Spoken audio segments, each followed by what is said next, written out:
Hello and welcome back to Ravenstorm Studios, and today I will be continuing to read Feathers and Elsewhere University Tale Part 4.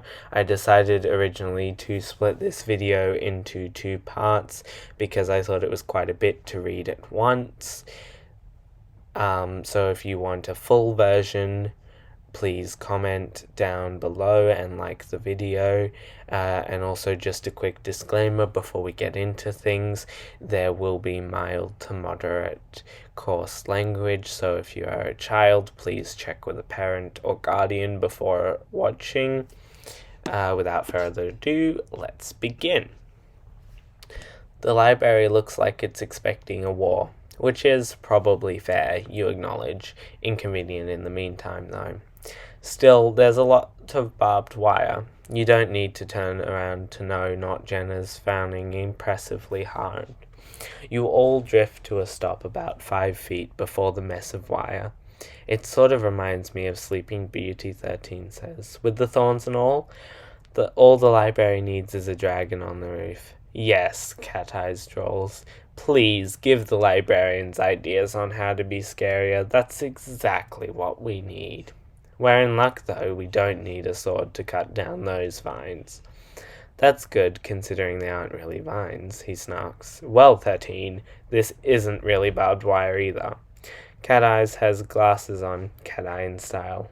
What else could they be? Honestly, why were you surprised? When you look at her and her eyes glint strangely through the distortion of the lens. She walks up to the barbed wire, hops to the left on one foot, and walks straight into it. Your eyes supply a vision of blood and torn flesh and a face screwed up in a rictus of pain, and then she steps back whole, hale, and completely unharmed. Next to you, 13 has gone pale as you are. Up, a grade A nasty fucking glamour that is, she supplies, and oh, of course, the court wouldn't tolerate that much metal, even in the hands of librarians. That much metal, weaponized metal, would be an invitation more than any sort of prevention. Monkey see, monkey do, you guess? Because Cat Eyes is brazen and bold, but not stupid. So you doubt that she has 3 extra pairs of glasses on her. Also, even if she did, neither you nor 13 have any practice at seeing through glamours. You wouldn't be able to read the twists of magic, of intent, to know where to step to avoid traps. She nods, starts forward again, but you catch her shoulder. Cat Eyes, wait, are you dressed right? You ask. What you mean is, you can't see anything that's inside out. You're reasonably sure her underwear aren't either. She stops, looks down at herself, tugs her shirt off, and drags it back over her head inside out. 13 makes a small, strangled noise. What about you guys, she asks. Not Jenna's fine. I'm always dressed right on Tuesdays, you tell her as you pluck at a bra strap. 13, you need to be wearing something inside out. It keeps you from being pixie-led, Not Jenna tells him. He stares, shrugs, and then his shirt goes the same way as Cat Eyes. It'll take you all through one at a time. There's a lot of tricky portions, Cat Eyes tells you. After a brief discussion, it's decided that she will take you first, then 13, and then Not Jenna. This requires extracting a promise from Not Jenna to neither steal nor allow 13 to be stolen, whilst you and Cat Eyes are away. Much rules lawyering occurs, as well as the agreement to produce a Nokia phone at earliest conveniences after the current adventure for Not Jenna to mess with. You predict explosions. And then you're off. You feel like you are playing the most elaborate high-stakes game of hopscotch you've ever heard of. Considering where you are, this is saying something. You hop, duck, weave, twirl, crouch, bounce, backtrack, curtsy, frog hop, and tiptoe your way through the glamour. There are some spots that even you could see a glow of a glamour about, and you resolutely do not wonder what awful pit of magic the librarians have set for unwary travellers. On the other side, Cat Eyes rests for half a moment, and then she's headed back to 13. You stay as close to the wire as you can. You know that the librarians probably have people on the watch, and you don't want them deciding you're a threat. That would be bad. It takes nearly half an hour for Cat Eyes to get you all through, and she's sweaty, squinty-eyed, and panting by the end. Your little bottle of painkillers makes a reappearance.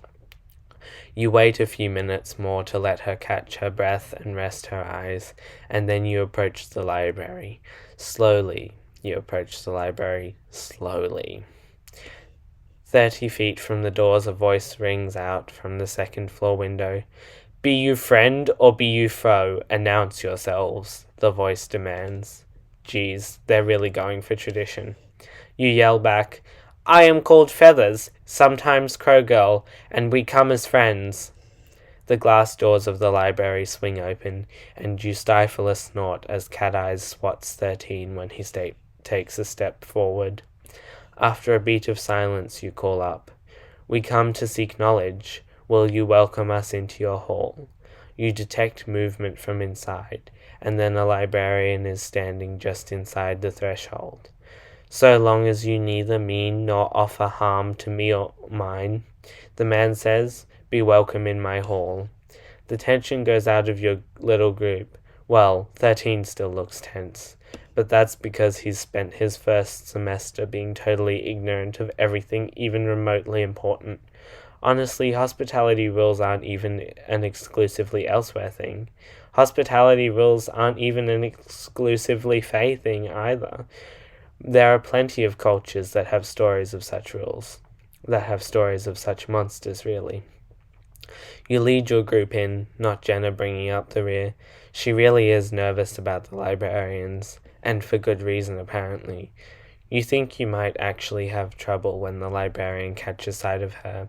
He tenses and immediately puts himself in front of you all, blocking the second set of doors that lead into the library proper. Why, he states, quiet but thunderous, "would you think it a bright idea to bring her here?" "We come as friends, seeking knowledge," you repeat. "Do you retract your offer of hospitality?" you ask, voice slow and even for the first sentence, sharp as screams in the dark for the second. Hospitality isn't broken lightly. If this man retracts hospitality, there will be consequences. And you won't even have to stick around to see them enforced. You know this. He knows this. As it stands, if you left now, even without violence, there'd be even odds on unfortunate things happening here, especially with both sides of Else as on edge as you are. You'd rather be allowed in, though. You weren't lying when you said you came seeking, and you don't actually want the deaths of however many people are here for sanctuary on your hands. You're not that Fae-touched, just yet, at least. Slowly, he steps aside. You wave your group through the doors, nod as he makes the "I'm watching you" gesture. You'd expect nothing less. You step through. Thank you very much for listening, and I really hope you enjoyed that. Like and subscribe for part 4. Bye!